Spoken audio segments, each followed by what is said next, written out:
Работници за пеглање и перење, садомијачи, референти, помошници, раководители, возачи. Службата за општи заеднички работи на влада бара да ангажира над 100 лица на определено време, со образложение дека се зголемил обемот на работа.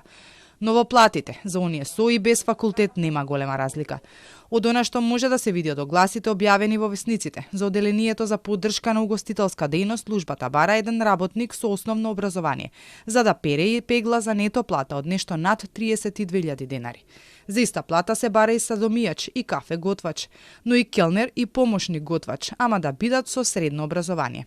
Службата е во потрага и по лица со високо образование, па така се бара помлад соработник за обработка на документи за пресметка на плати во одделот за сметководство и плаќање, помлад соработник за буџетска контрола, но и за евиденција на недвижности.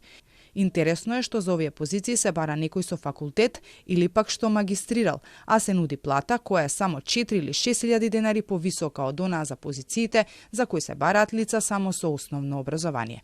Па така некој што завршил економски или правни науки ќе добие нешто повисока плата од оној кој ќе пегла и пере и има завршено основно.